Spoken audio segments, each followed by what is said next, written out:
This assignment is called Types of Adaptations. It says there are many different types of adaptations that animals can have. Below is a chart that gives the two major types of adaptations, the definitions for each, and some examples. Keep in mind that not every characteristic of an organism is an adaptation. Only changes that help an organism survive in their environment is an adaptation. So for here, you have structural and behavioral adaptations. You have the explanation for each one. You're given some examples, and then you are supposed to provide plant and animal examples for structural and behavioral adaptations. So this is a sort with the different adaptations, and your procedure is right here. So it says cut out. It does say cut out the 3 large adaptation cards, but there are only 2, so don't worry about that. Cut out all 16 of the organism cards, and then read the description on each card to understand the adaptation given for each organism.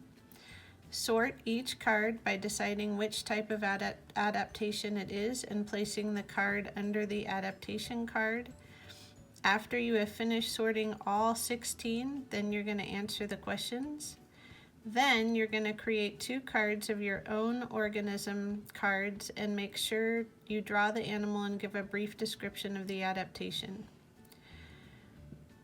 In number 7, it says show or give to a neighbor, so that could be anybody in your house, and maybe what you could also do is have a sibling or a parent or guardian do the sort as well after you do it, and then you can explain to them as they go.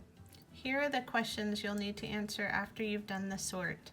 Number 1, how many structural adaptations did you sort? 2, how many behavioral adaptations did you sort?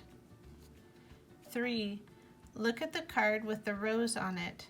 Explain how you think the thorns are an adaptation to help the rose survive.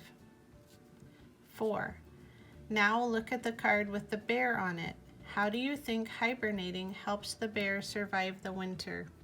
5, create 2 sorting cards on your own. Draw the animal and explain its adaptation. These should be real animals and not ones that you've made up. You may use a reference if you need to, then switch with a family member and have them place them into one of the categories.